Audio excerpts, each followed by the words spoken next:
बिस्मिल्लाहिर्रहमानिर्रहीम। अस्सलाम वालेकुम नाज़रीन, आप यूट्यूब चैनल देख रहे हैं। मैं इमरान खान हूँ। तहलका खेज़ ख़त जो इस्लामाबाद हाई कोर्ट के 6 जजेस ने लिखा, उसने पूरे मुल्क में भूचाल पैदा कर दिया है। हालात इस तरह के हो गए हैं कि तमाम बार एसोसिएशन से लगातार स्टेटमेंट्स आ रहे हैं। कुछ जगह पे खामोशी है, वो क्यों है वो मैं आपको बताता हूँ। इमरान खान साहब ने एक बहुत बड़ा मुतालबा कर दिया है काजी फ़ाइज़ ईसा साहब से। पाकिस्तान तहरीक इंसाफ के भी बड़े मुतालबात शामिल हैं और वो जज साहिबान जिनके ऊपर पाकिस्तान तहरीक इंसाफ ये इल्ज़ाम आयद करती थी कि वो पाकिस्तान तहरीक इंसाफ को दीवार के साथ लगा रहे हैं, अब उनकी अपनी सिचुएशन बड़ी ऑकवर्ड हो गई है। स्पेशली इस्लामाबाद हाई कोर्ट के चीफ जस्टिस आमिर फारूक साहब, उनसे अब इस्तीफ़ों का मुतालबा किया जा रहा है मुख्तलिफ धड़ों की जानिब से। हामिद खान साहब ने यह मुतालबा किया, पाकिस्तान तहरीक इंसाफ के लोगों ने यह मुतालबा किया, आम पाकिस्तानी भी ये मुतालबा कर रहे हैं कि वो अपने साथी जजेस को आइन और कानून के मुताबिक फ़ैसला करने की आज़ादी लेकर देने में बुरी तरह नाकाम रहे हैं। उनको बार बार आगाह किया गया कि लगातार दबाव उनके साथी जजेस के ऊपर आ रहा है, लेकिन उन्होंने किसी किस्म का एक्शन नहीं लिया, बल्कि जो उनके एक्शंस हैं जब उनके ऊपर तहकीकात की जाएंगी तो बहुत सारी मज़ीद चीज़ें सामने आ जाएंगी। Chief justice Islamabad high court को लेकर बड़ा मोहतात अंदाज अपनाया गया इस खत के अंदर, लेकिन उससे जुड़ी हुई जो चीज़ें अगर इंक्वायरी हुई और सामने आई तो इस्लामाबाद हाई कोर्ट के चीफ जस्टिस बड़ी अजीबोगरीब सिचुएशन में फंस जाएंगे। काजी फ़ाइज़ ईसा साहब, जिनके बारे में बार बार कहा जाता है कि वो तहरीक इंसाफ के केसेस में दिलचस्पी लेते हैं, 3 अहम चीज़ें उन्होंने ऐसी की हैं जिनका नुकसान पाकिस्तान तहरीक इंसाफ को बहुत बड़े पैमाने पर हुआ है। एक, उन्होंने बल्ले का निशान वापस लिया, हालांकि पेशावर हाई कोर्ट ने कहा था कि बल्ला उनका हक है, उनको दिया जाए। नंबर 2, आरओज के मामले में पाकिस्तान तहरीक इंसाफ बार बार ये कहती रही कि ये आरओज ठीक नहीं है, ये तजर्बा एक मरतबा पहले किया गया था जो गलत था, लिहाजा अदलिया के आरओज लगाए जाएं। लेकिन काजी फ़ाइज़ ईसा साहब ने लाहौर हाई कोर्ट का फैसला भी अलग कर दिया और आरओज के मामले में भी तहरीक इंसाफ की बात नहीं मानी, लाहौर हाई कोर्ट के फैसले को कलअदम किया और फिर जो ब्यूरोक्रेट्स हैं वो आरओज लगे, उसका नतीजा आपने देख लिया। फिर जो धांधली वाला मामला था लेवल प्लेइंग फील्ड का, उसमें काजी फ़ाइज़ ईसा साहब ने किसी किस्म का रिलीफ पाकिस्तान तहरीक इंसाफ को नहीं दिया। इन 3 चीज़ों की वजह से तहरीक इंसाफ को लगता है कि इलेक्शन में उनके साथ बहुत ज़्यादती हुई, लेकिन फिर भी 8 फरवरी को वो बड़े पैमाने पर जीत गए। फिर 9 फरवरी को जिस तरह उनकी जीत को हार के अंदर बदला गया, जैसे फॉर्म 47 की पर्ची के ऊपर वफाकी और पंजाब हुकूमत बनाई गई, ये आप सब जानते हैं। अब इमरान खान साहब ने कुछ मुतालबात काजी फ़ाइज़ ईसा साहब से किए हैं, लेकिन पहले जो डेवलपमेंट्स हुई हैं इस सारे ख़त के मंजर-ए-आम पे आने के बाद, वो ज़रा आप देख लीजिए और कितना प्रेशर है जो बिल्ड होता चला जा रहा है। Number 1, Khyber Pakhtunkhwa bar council ने तहफ़्फ़ुज़ात का इजहार किया और तशवीश का इजहार किया है। उन्होंने कहा कि आज़ाद और ख़ुद मुख्तार अदलिया के वजूद पर एक सवालिया निशान लग चुका है इस ख़त के आने के बाद। फिर उन्होंने कहा सुप्रीम कोर्ट फौरी तौर पर इसका नोटिस ले। खुफिया इदारों की अदालती उमूर में मुदाखलत काबिल मुज़म्मत है, जो किसी सूरत भी काबिल कबूल नहीं है।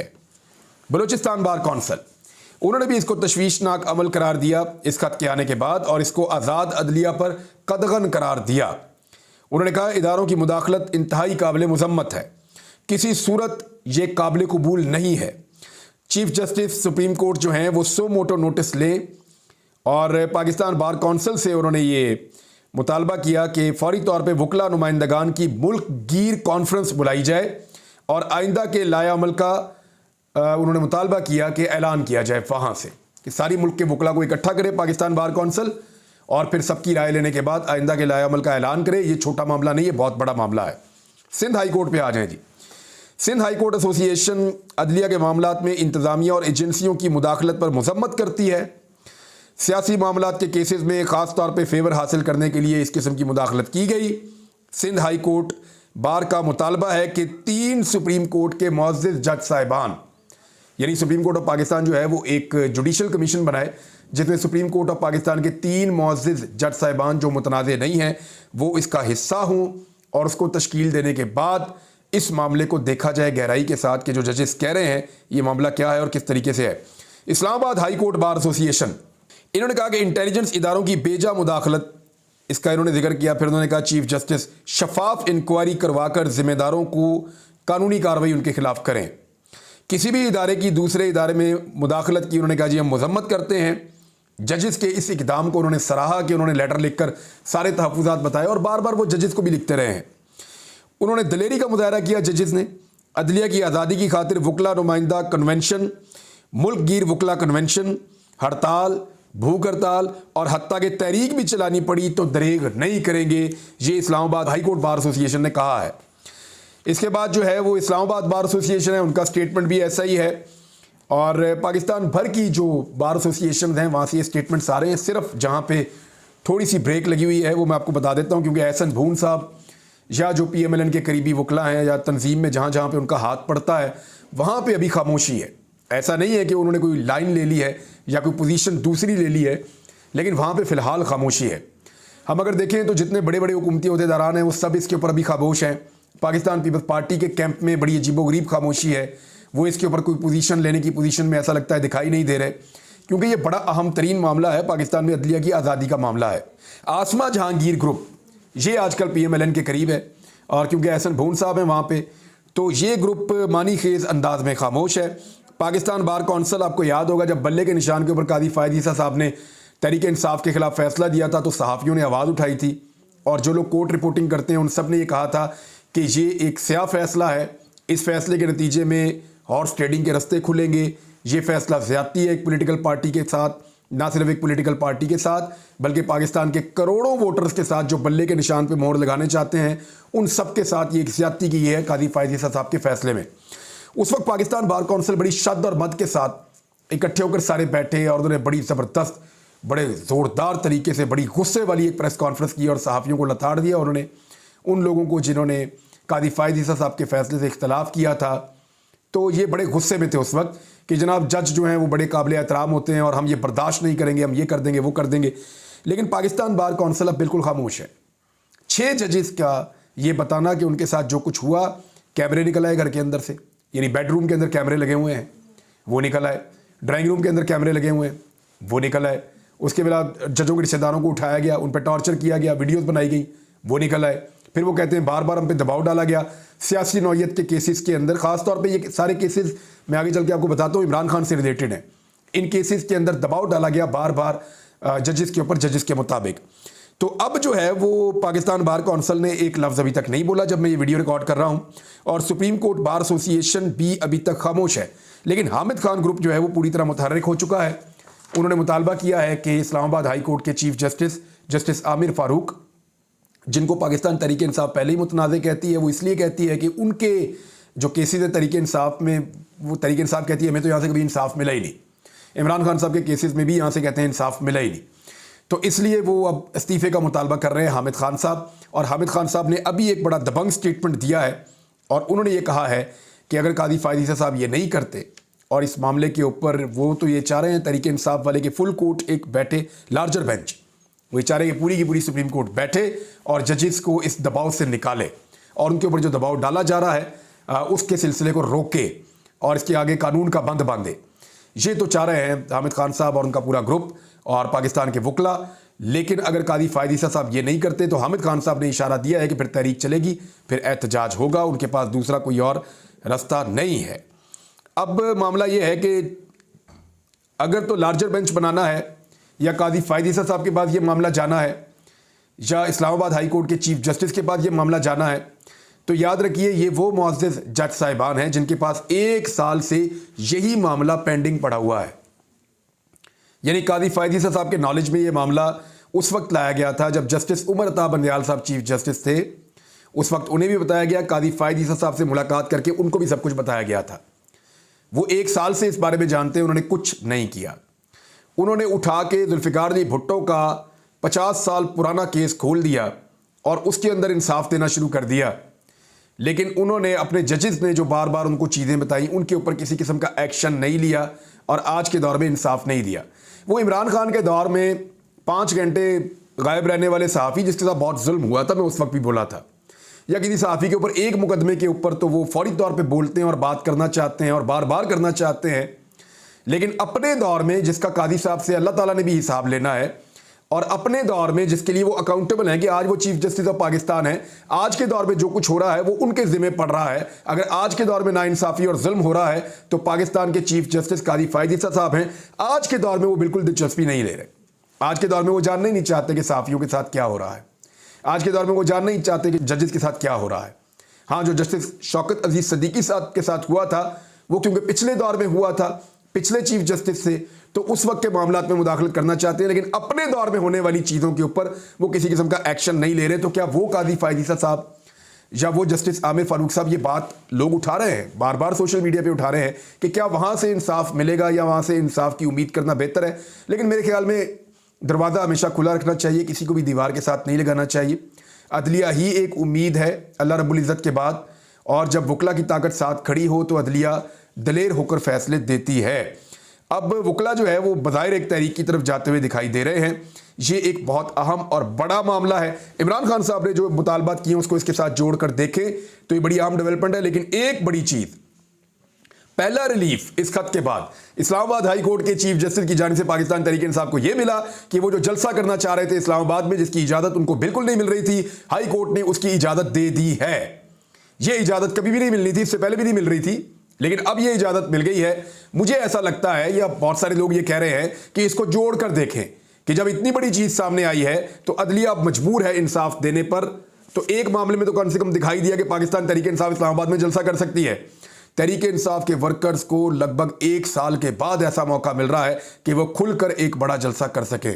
तो इस्लामाबाद के जलसे से तो अब सबको खौफ आना चाहिए, उन तमाम लोगों को जो पाकिस्तान तहरीक इंसाफ के मैंडेट को चोरी करके इक़्तिदार में बैठे हुए हैं। ये मामला अमेरिका में भी गया, व्हाइट हाउस के तर्जुमान से ये सवाल पूछा गया, एक सहाफ़ी ने पूछा तो फिलहाल तो उन्होंने जवाब देने से गुरेज किया। उन्होंने कहा ये लेटर हमने देखा, लेकिन इसकी तफसीलात में अभी नहीं जा सके। अमेरिका इसके ऊपर मौक़िफ़ देगा ज़रूर, लेकिन अभी तक उन्होंने इसके ऊपर मौक़िफ़ नहीं दिया। इमरान खान साहब का स्टेटमेंट आप ज़हन में रखें। उन्होंने अडियाला जेल से जो बात की है, उन्होंने कहा जस्टिस काजी फायद ईसा से कहना चाहता हूँ कि PTI की 25 मई की पटिशन को सुना जाए, 9 मई वाक़यात की तहकीकात के लिए जुडिशल कमीशन बनाया जाए। 9 मई वाक़यात पर अब तक कोई इंक्वायरी नहीं हुई। चीफ जस्टिस काजी फायद ईसा CCTV फुटेजेस को रिकवर करने का हुक्म दें।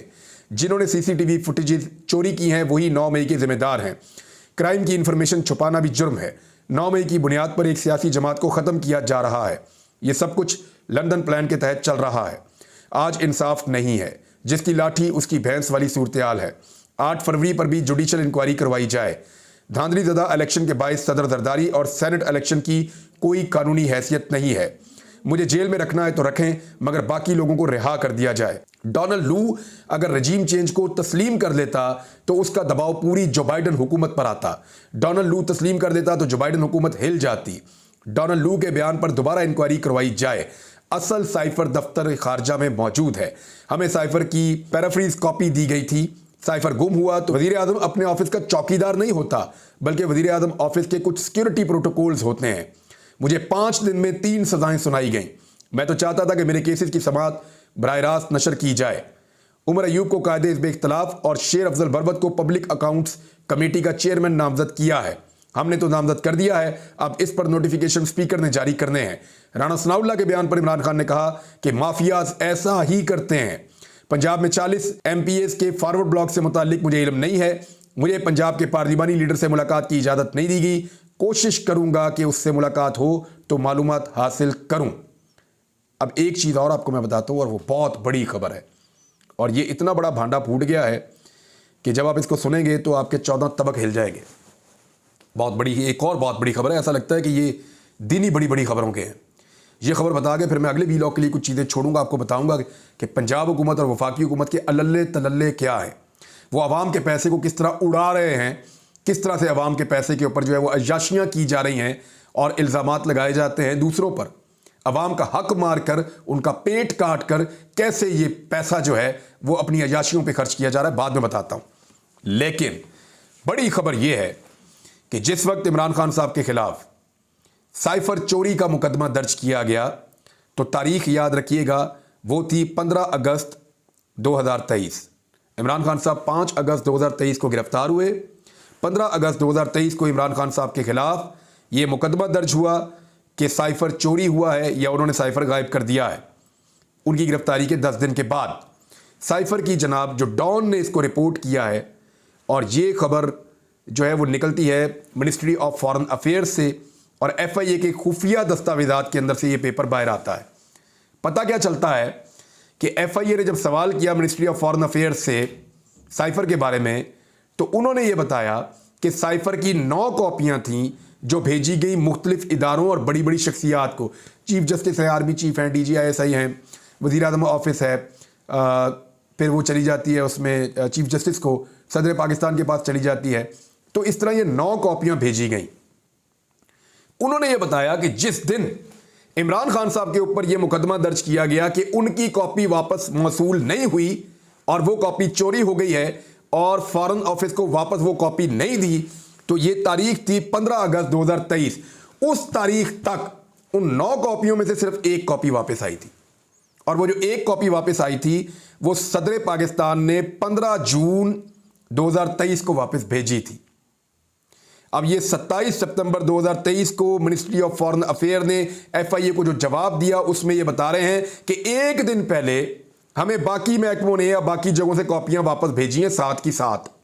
किसी ने हमें कॉपी उस वक्त वापस नहीं की थी जब कॉपी वापस ना करने पर इमरान खान साहब पे मुकदमा दर्ज किया गया था कि साइफर इन्होंने गायब कर दिया है। अब आप अंदाजा कीजिए ये कितना बड़ा नुक्ता है और ये अदालत के अंदर किस तरह का भूचाल पैदा कर देगा। यानी इमरान खान अकेला आदमी है जिसने साइफर वापस नहीं किया तो उसके ऊपर मुकदमा हो गया। बाकी जो 8 में से 7 दफातर हैं जिन्होंने साइफर वापस नहीं किया, उनमें से किसी के खिलाफ कोई कार्रवाई नहीं हुई। सिंगल आउट किया गया इमरान खान साहब को। ये डॉन अखबार की खबर ये बात बता रही है। ये जनाब अब तक की तफसीलात। कुछ और चीज़ें बड़ी तहलका खेज आ रही हैं, आपके साथ शेयर करते हैं अगले वीडियो में। अपना ख्याल रखिएगा, अपने इस चैनल का भी। अल्लाह हाफिज़।